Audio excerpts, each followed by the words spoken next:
प्रत्येक क्षण। पता लगा थोड़ी सी सोम रस का स्वाद ले लिया तो फिर भूल गए कि हमारे चाचा जी हैं, कि हमारे पिताजी हैं, हमारी बहन खड़ी, हमारी माता जी खड़ी, भूल ही गए। फिर अब उन्हें जगाने वाला चाहिए, कोई भैया जाग जाओ, तुम मानव हो, आवारा पशु नहीं हो। विडंबनाएं, दुर्भाग्य। देखिए यहां कह रहे हैं, हे घोरे कलो प्रायो जीवांश्च सुरतांगतः क्लेश क्रांतश्च तस्यैव शोधने किं परायणः।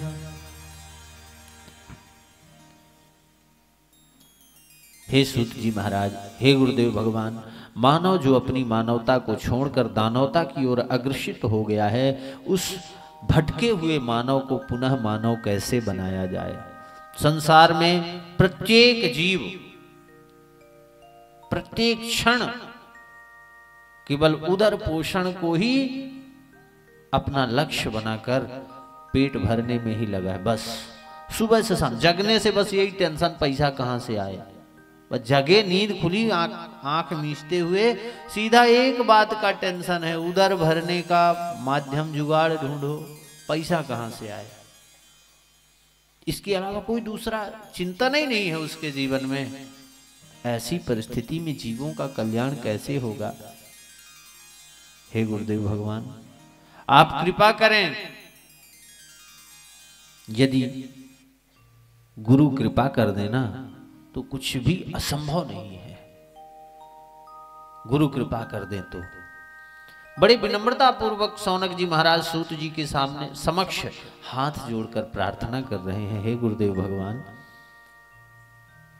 यदि चिंतामणि लोक सुखम सुरद्रुह स्वर्ग संपदम, किसी को चिंतामणि मिल जाए, एक मणि होती जिसका नाम है चिंतामणि, वो मिल जाए, उसको हाथ में ले लो, मन में सोचो कि हमें ये वस्तु मिल जाए तो मिल जाएगी।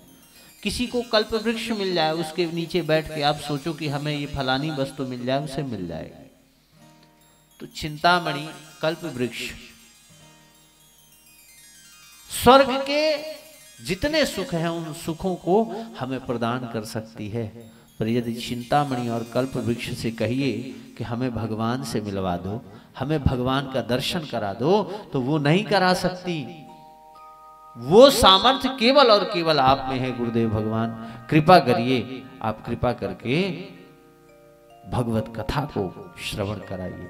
और जब ऐसे बड़े भाव से कहा ना, तो मैंने निवेदन पहले ही किया कि किसी से कोई वस्तु लेनी हो तो बढ़िया उसको भाव में लाओ और फिर चाहे जो मांग लो। गुरुदेव भगवान के चरणों में जब ऐसी प्रार्थना की विनम्रता पूर्वक, सूत जी महाराज गदगद हो गए, प्रसन्न हो गए। बड़े भाव पूर्वक, प्रसन्नता पूर्वक कहने लगे, हे सौनक जी, संसार के जितने प्राणी हैं ना, आप सत्य कह रहे हैं, संसार के जितने प्राणी हैं सब मृतप्राय हैं, मरणासन्न परिस्थिति में हैं। वर्णन करते हुए कहा है कि जैसे जितने भी संसार के जीव हैं, हमारी दशा कैसी है, बोले एक विशाल अजगर सर्प है, उसके मुंह में हम बैठे हैं। वो जैसे मुंह को बंद किया, हमारी जीवन लीला समाप्त।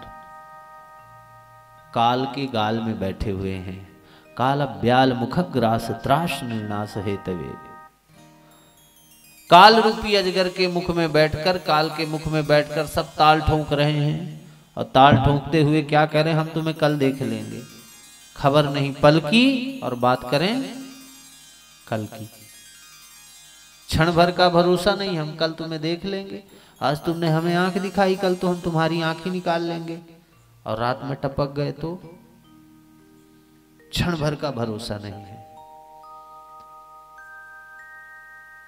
प्रत्येक क्षण, इसीलिए महापुरुष कहते हैं कि श्वास श्वास में कृष्ण भज, वृथा श्वास मत खोए, ना जाने श्वास को आवन होए न हो। कोई ठिकाना नहीं है किस क्षण हमारी श्वास अंतिम होगी।